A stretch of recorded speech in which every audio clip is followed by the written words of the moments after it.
like to introduce again our wonderful Alice from Dr. Alice from Kenya, who is going to talk to us tonight about protein. So without any further ado, I shall put us on to Alice. Thanks, Alice. Thank you. Okay. Thank you, Karen, and thank you everybody for being here. So I'm happy to be here. And today we'll be talking about proteins. So protein. Everybody eats protein, right? And it's very important for our health. So some of them you know, some of them you don't know, but you know I really thrive on when we have a lot of questions about protein. So the first bit of protein is an essential micronutrient, but not all food sources of protein are created equal. So you'll find that your vegetables will give you some protein, your beans will give you some protein, your carbohydrates will give you some protein, but they always have like very small percentages. But your meat, your chicken, your fish will give you like 80% protein or more. So protein will come from different sources. You have your beans will give you protein, and different types of beans. Normally when they are fresh, they have a higher content of protein as compared to when they are dried, but they still have some protein even if they are dried. And then you have your meat and all sorts of meat coming from, beef, mutton, pork, all that's protein. Then we have your fish, that's also a source of protein. Your eggs is a good source of protein. And your fish, some nuts also give you protein. And then we have sources of protein from processed meats, your sausages, your hot dogs, your frankfurters, and that's also sources of protein, but they're usually processed, and that doesn't make them very good. So what are the uses of protein in our body?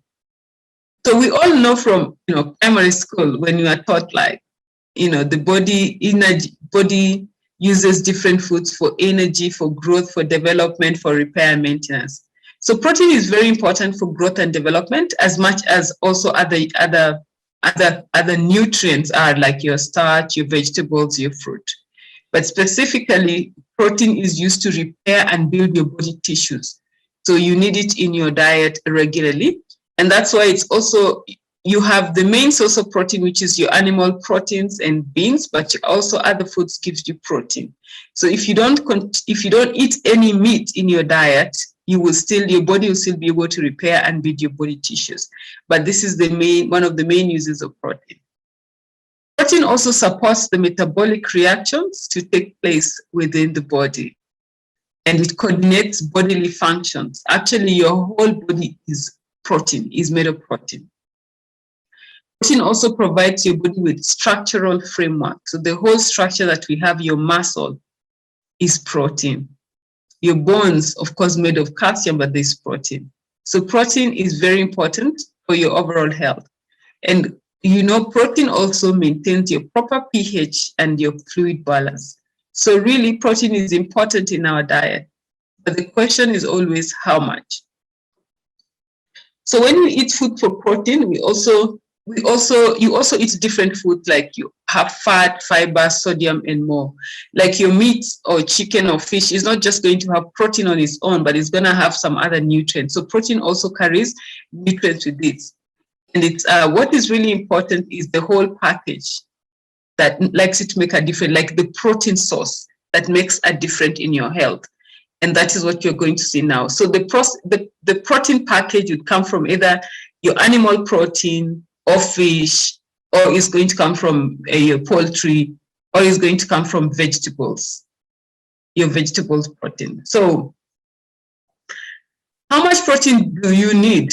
Now, knowing that it has all those different body functions, how much do you need in a day? So I try to use pound calculations.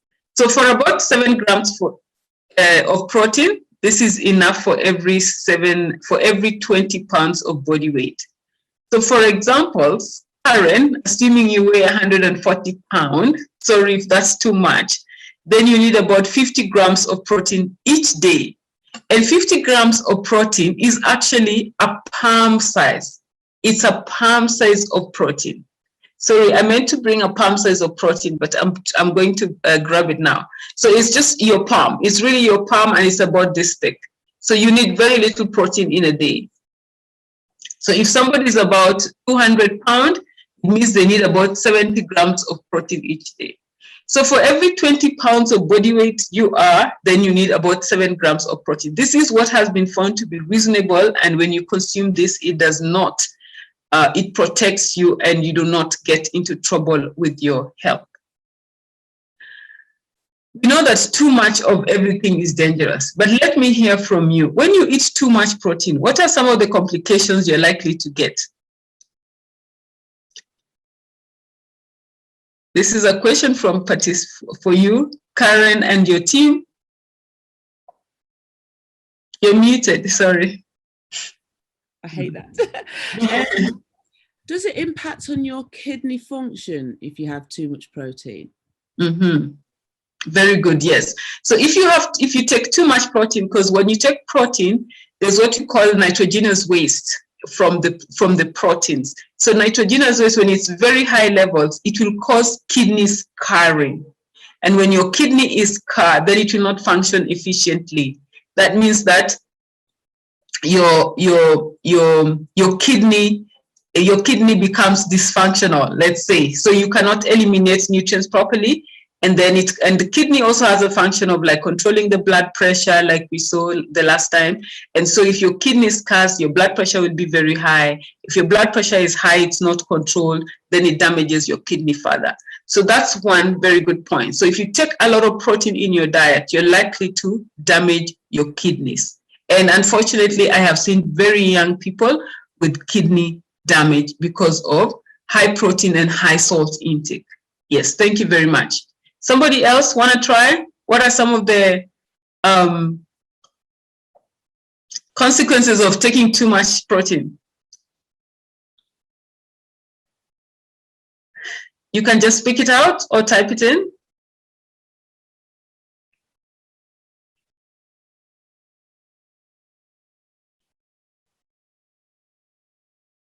Okay. Is it high in, I don't know, is it high in cholesterol? Or it could be high in cholesterol? Actually, okay, so it's just been shown that some studies have shown that if you take red meat, it won't even affect your cholesterol, actually. It affects your triglycerides, which is a form of cholesterol. So cholesterol is, for a long time, people think it's associated with meat, it's associated with egg. Like if somebody is told you have high cholesterol, the first thing they stop is red meat, then they stop the eggs. But that's not the case yet. Science has shown that cholesterol can be formed you form cholesterol depending on what you eat. Yeah, but not the meat is not, your protein does not really affect your cholesterol as much. Because actually, funny enough, the natural fat that comes from meat is actually very good for you.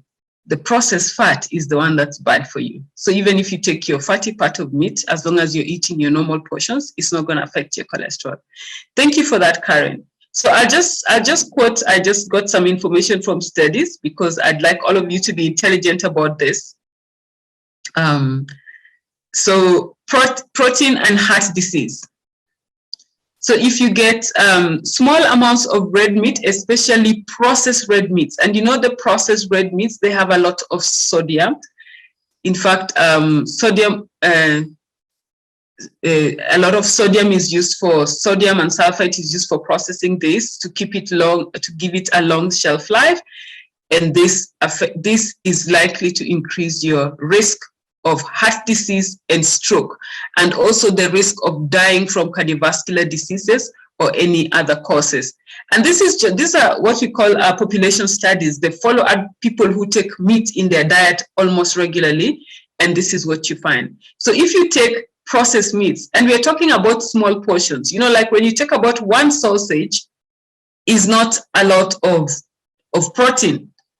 But if you're going to take one sausage every day, or one day you take sausage, another day you take a frankfurter, another day you take salamis, like every day, every week you have some processed meats, then your risk of getting a heart disease or dying from stroke or getting a cardiovascular disease or cardiovascular accident is very, very high. So watch out on your processed meats. How often do you take it? You know, occasionally you can have it. We have some really good sausages here, and I've lived out of the country. And when somebody comes to visit me, if they don't bring me sausages, I actually feel so bad I can cry. And the minute I land back home, the first thing I do is get those sausages. But I do that occasionally. A month can go without me eating those sausages. So once in a while, it's okay to treat yourself to something you like, but it cannot be part of your daily intake. Diabetes, and I'm just quoting a few things. A 2011 study, which is not too long ago, on people who ate diets high in red meat, especially processed, again, remember that's the danger, had a higher risk of type 2 diabetes than those who rarely ate red processed meat. So again, the processed meat is extremely dangerous. Also, for each additional serving of red meat or processed meat, so they had processed meats, but then they had additional red meat. Then they had their risk of diabetes rose 12 and 32%. So you had processed meats,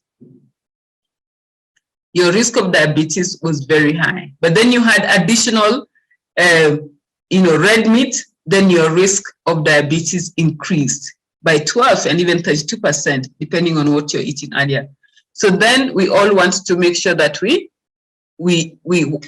take you take a stock of what you eat every day. Occasionally is fine, but too much is dangerous, because you cannot be just expecting to get diabetes or high blood pressure. I don't think any of us want that.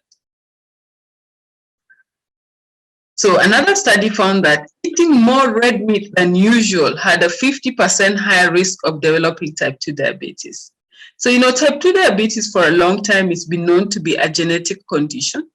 So if you come from a family with type 2 diabetes, then your risk of diabetes was high. But they have also done environmental studies and found that your environment and what it exposes to, including even toxins, increases your risk of diabetes. So if you don't have diabetes in your family and you don't eat healthy, then your risk is just as high as somebody who comes with a family with a history of type 2 diabetes. And remember, this type 2 diabetes is no longer an adult problem. When I was in school, it used to be 40 years and above, then your risk of diabetes, type 2 diabetes, is high. But unfortunately, I have met young people, I have treated young people with type 2 diabetes. So we don't want to, we want to take care of ourselves and also take care of our children so that we don't expose them too early. Imagine an 8-year-old child with type 2 diabetes. They're starting to take their medication now. If there is no total diet change, they are just going to live long enough and die before even they're 30 from complications of these things. So I had a child who was maybe 9 years old, weighing almost 100 kilos because of their diet. I literally moved into that house for like 2 months. Okay, so then another study tracked the health of 289,000 men and women and found that individuals who most frequently ate red meats and chicken cooked at high temperatures, please note the high temperatures, were 1.5 times more likely to develop type 2 diabetes. I'll explain why the high temperatures matter shortly. Then we have the cancer. So I've talked about heart disease, I've talked about diabetes, and then now cancer. In the nurses' health study, and this is a US study that followed up all nurses, like thousands and thousands of nurses. So we are talking about health professionals here. So they found that every additional serving of meat per day, of red meat or processed meat. Now it's not just processed meat, red meat or processed meat was associated with 10% and 16% higher risk of cancer death, respectively. So, and another study found a link between high consumption of red meat during adolescence and premenopausal breast. So yes, you had a lot of red meat when you're young, and then you stopped. They still had a risk. They still had a risk of getting premenopausal cancer. So And of course, even the World Cancer Society has shown that if you eat so much meat every day, you stand a risk of getting cancer. And there's so much cancer now everywhere in the world. And what, of course, some critics say that, oh, it's only that now we are more efficient in diagnosing cancer. That's why it's there. But that's not true. Many years ago, people ate healthy and there was no processed meat. But now processed meat is the order of the day. And apart from just the processed meats, I'd like you to watch a documentary called What the Health? What the Health? So you just see how the animals, how they are treated, how that trickles down into our food. So the animals are given stabilizers, they're given antibiotics, they're given so many chemicals to boost their growth, growth hormones, and that gets their way into the food. So you get it in your milk, you get it in your eggs, and you get it in your meat. And of course, that alone, even if you're eating small portions, then your risk of cancer is very high.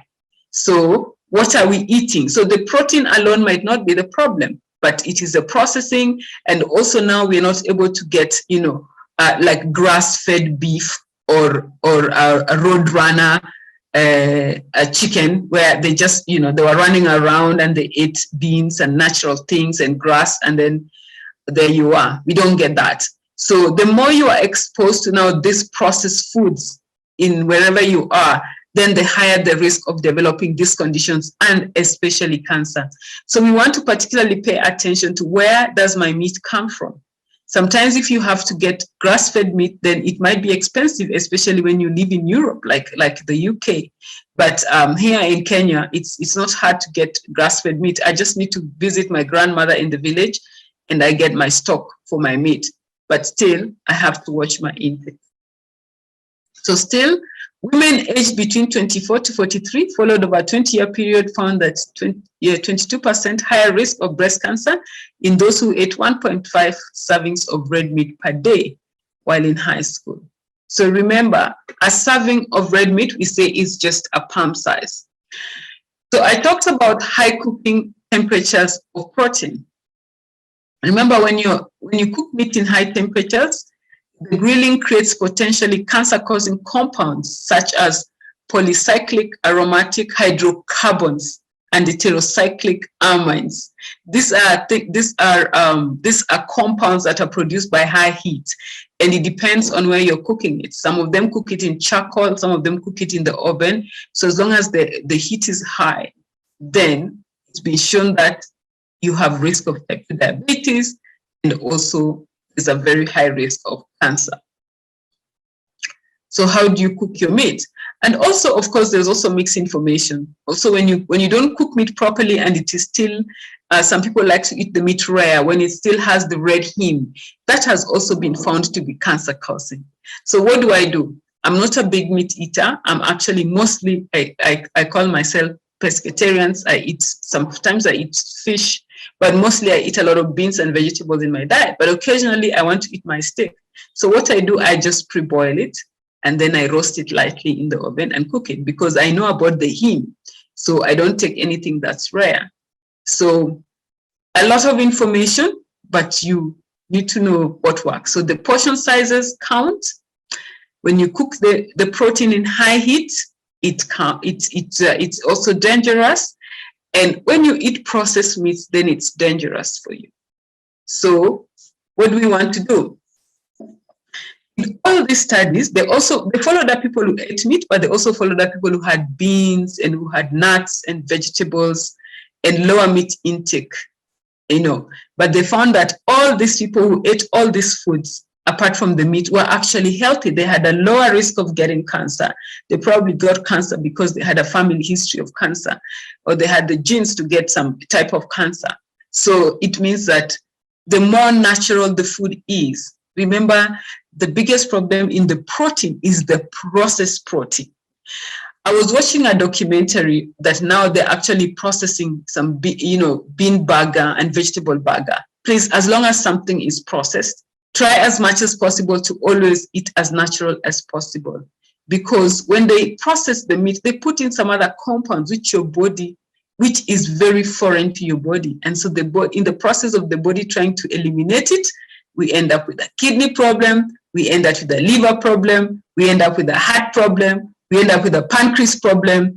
But when it is natural, the food as natural as it was created, the same person who created the food, let's just say Almighty God created the food, also created your body.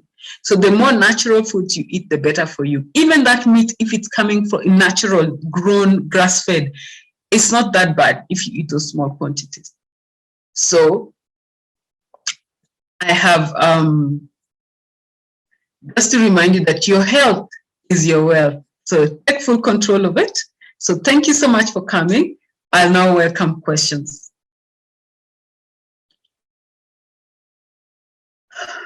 So thank you so much for, again, such an informative session. I mean, I put in there, you know, you said 140. I said, I wish I was 140 pounds. But I think, you know, when you mention about the amount of protein that we have per body weight, I think that's a really good guide for us to kind of think 7 grams per 20 pounds. So we know when we're, you know, automatically if you're having too much. So that's a good guide for us. And then when you spoke about being the nurses that liked the red meat, I said, I'm a nurse who likes a steak and who loves a bacon sandwich. So, but what I will say though, is I know personally that from the little things that I've been picking up through these sessions, I have changed my diet in that I don't eat as much processed meat. Like you say, you know, I'm telling other people not to eat processed meat, the things that you'd said in the past. One of the questions that somebody's written in there is, what about fish and the proteins that fish brings? Very good. You'll find that actually for some reason fish is not quite processed as the meats, as the, you know, the meats. So fish tends to be a lot healthier, and actually like in the Caribbean and the Caribbean diet is full of fish and beans, and this actually healthy. So the more fish in your diet, the healthier for you actually. Yeah. Very good question. Thank you. There has been some concern about some of the fish that we get, especially I think is it salmon, and that sometimes the salmon is dyed. So what would you suggest about the purchasing of, you know, the types of salmon that one might use, and smoked salmon, the difference? Okay. So smoking is a process of preserving food, and actually it comes from ancient days, and it's actually a healthy way of preserving food as compared to putting, you know, sodium monoglutamate and sulfites. So if it is smoked, that's usually a lot healthier. But when it is dyed, then it means that you're actually, it is dye. When they use dye, there's some types of dye that they have created that they use.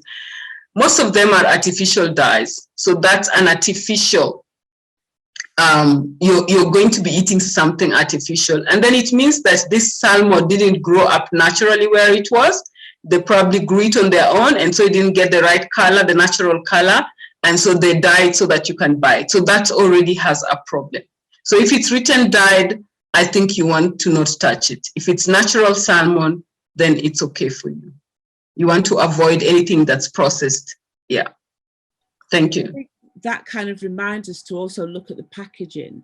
And that's one of the things that you've taught us, is to look at our packaging.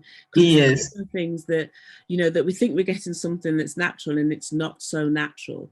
So it really is important. And again, you know, like you say, to look to see if it's dyed fish, fresh fish, and make sure it's not a dyed fresh fish. A couple of questions that have come in. One's come from one of our YouTube watchers that's asked about weight gain. I'm assuming associated with protein intake. And then another question is about tinned fish, in particular sardines and tuna, and also pilchards. So, and Christiana had her hand up. Can we talk to Christiana and then I answer those questions? Sorry, I didn't see Christiana's hand. Please, yes. Christiana, you're muted. Would you like to unmute, please?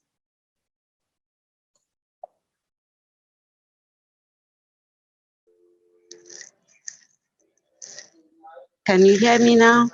Yes, very well. Thank you. Thank you, Doctor. I want to talk about grilling white meat instead of frying before consuming. Is it very good for us? Well, grilling is always a good method of cooking, but even if you're stir frying with a little oil, there is no problem. The problem is now the amount of heat that you're using.